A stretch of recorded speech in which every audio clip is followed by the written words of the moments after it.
your forecast first. Sponsored by Matex Heating, Cooling, and Plumbing. Today was a beautiful but windy spring day across central Illinois. Temperatures here at the 5 o'clock hour still in the 60s. Even Jacksonville still at 71 right now. Lots of sunshine out there and will likely be the last day of abundant sunshine moving forth. Tonight we are dropping down only, I say only, into the low 50s out there. That's warmer than our average highs should be this time of year. Moving forth, the wind's expected to pick up into tomorrow. Rain and storms are on the way. We've got an active 7-day forecast for you. I'll have details on that coming up as WCIA 3 News at 5 starts right now. Now on WCIA 3 News. A man was arrested last month after a traffic stop in Chase. How police were able to tie him to a murder investigation. Plus, we told you about a vacant home that was destroyed by fire. Why officials now believe it was arson. And also tonight, imagine going to pay the bills only to find out they are 200% higher than normal. That's the reality for homeowners in one village. You're watching your local news leader. This is WCIA 3 News at 5.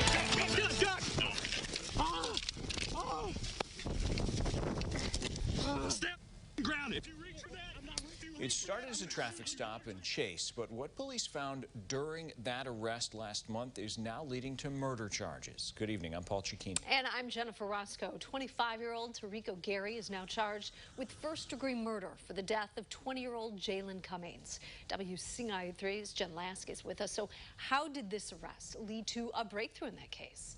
Jennifer, when police arrested Tarico Gary on February 18th, they got his phone and found texts about the night Jalen Cummings was shot to death in his car, including one message from Gary saying, quote, "Hit made, pick up."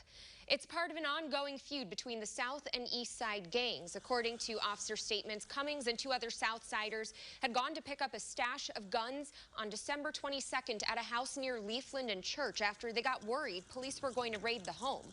While Cummings waited in the car, police say Gary and another guy began chasing the Southsider and shooting. Cummings was killed, but his friend was able to escape. After Gary was arrested during that traffic stop in February, officers read through his texts, questioned some of the people who were with Cummings that night, and they said Gary killed him and wanted to, quote, kill everybody. We're very proud of our police department, the job they do. It is unfortunate that the gang activity continues, and we are going to do everything we can to put them out of business. Police say more arrests could be made in the case. Now, I went through some of the court documents and officer statements in the case, and they say Gary is a suspect in another 2020 murder as well. Back to you. Okay, let us know what comes out of that. Thank you so much. Arrests have been made in 9 of 13 murders that happened in Decatur last year. If you have any possible information, contact police or Crime Stoppers. Champaign police made an arrest in a shooting that left one person hurt in May. Happened near Ridgewood and Dogwood Drives. A 31-year-old man was shot several times. Investigators got an arrest warrant for 32-year-old Corian Duncan in May 2020. Police found him in Las Vegas last week and arrested him. He's charged with attempted murder and aggravated battery by firing a gun. Springfield police arrested a man after finding drugs and guns in his car. Officers were called to South 16th Street near Ash Street on Friday. They found 32-year-old Joseph Brooks asleep or passed out in the driver's seat with what turned out to be cocaine in his hand. Police say they also found marijuana and 2 guns. Brooks was arrested for possession of a controlled substance and aggravated unlawful use of a weapon. Here's an update to a fire that destroyed a vacant home last night. Danville fire officials are now saying it is arson. The fire chief says there was no electric or gas utilities connected. He says they don't just mysteriously ignite. The department is still trying to contact the property owner. The chief says the investigation is closed unless someone comes forward. If you know anything, call the police or fire department. A different fire was helpful. A controlled burn at Lake Charleston got rid of excess grass that smothers the wildflowers animals depend on. This is the first time crews have done this around the lake. A prescribed burn expert says you need wind speed below 18 miles an hour and humidity above 30%. The wind direction is real important right here, especially because you can see we've got a pretty busy road there on the other side. And so if the wind was blowing that way, then we'd be blowing smoke across the road, and that's not a good thing for visibility for drivers. Charleston firefighters also helped execute the burns. They followed Illinois EPA guidelines. People in Westville are seeing a huge increase in their gas bills this month. WCIA 3's Abigail Metch is live in the newsroom tonight after spending the day in the village. So What's going on, Abigail? How much do they owe? Paul, the mayor told me the city owes 3 times as much as they normally do. This means their normal bill of $110,000 could be as high as $300,000. And homeowners say they were stunned when they opened their bill this month. Shocked.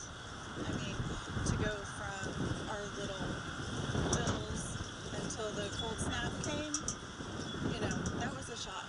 People across central Illinois are paying more for their gas bill this month. For most, it's just a few dollars. But for the village of Westville, it's hundreds. I was a little shocked when I opened up ours and seen it was about 100 more than it was the last time. Mayor Mike Weiss says the gas company they used did not tell them about a spike in price until it was too late to warn the community. All he could do was share this post on Facebook. Tried to put it out, what was going on, turn your thermostats down, fix any bad leaks you have in your house to keep the temperature where you can control it. That's the best we could do. Many people will not be able to pay their bill, but Mayor Weiss says the city will help. If they can't pay the bill in full, we'll take part payment, most they can pay, and then we'll put it on next month's bill and just pay it, payments if you have to. We'll do the best we can to help them out. There won't be penalties for late payments this month either. Now they're bracing themselves for what could come next. Next month might be bad too. We're not sure yet. We're a couple of weeks before we even know what's going to happen. And as the weather gets warmer, people in Westville are hopeful that their bills will be much lower in the next few months. In the newsroom, Abigail Metch, WCIA 3, your local news leader. All right, Abigail, thanks for that update. Here's a look at today's COVID numbers statewide. The state reporting 1,500 new cases. 16 more people have died. That includes 3 men from Champaign County. The positivity rate has dropped slightly. It is now at 2.7%. When it comes to hospitalization rates, Region 6, the area in yellow, trending in the right direction. The number of ICU beds in use is below 50%. It's currently at 48%. That's the lowest in the state. Now, Region 3, the area in red, that is at 67%. Even though high school sports are back, doctors are reminding athletes catching COVID is still a possibility on or off the field. Carl's sports medicine team says a teen or young adult who's recovered from COVID may have some lingering symptoms. Those can flare up when putting extra demand on your heart and lungs in a game or practice. Some examples: heart muscle inflammation, shortness of breath, or chest pain. That's why they say a common sense approach is the best way to return to play. We're not trying to withhold athletes from participation. We want these kids exercising. Most athletes are going to do fine, but there are some that could have problems, and it's our job to keep our athletes' health and safety as our priority. He says returning athletes should check in with a doctor or school's athletic trainer to develop a plan. The idea is to slowly increase workout length and intensity over a 3-week period. A resource in Champaign-Urbana is giving students jobs. The Youth Employment Services Program connects Champaign High School students to employment opportunities. They're looking for employers who are hiring, of course. It used to be a summer program, but is now year-round. Anyone 14 or older can get involved. First priority goes to students with free or reduced lunch. This will be the YES program's 10th year. A paycheck is important, but we want to start instilling the idea that you can love what you're doing for that paycheck. It doesn't have to be something that kills your soul or that you really dread doing. We want to unlock a love of work. A virtual career fair will be held later this spring. If you're interested, we have more information on our website. Animal control in one county took in 23 animals as part of a case. How much money they now need to help care for them. Plus, crews will soon start renovating the old state capitol building. How long it'll be closed to you.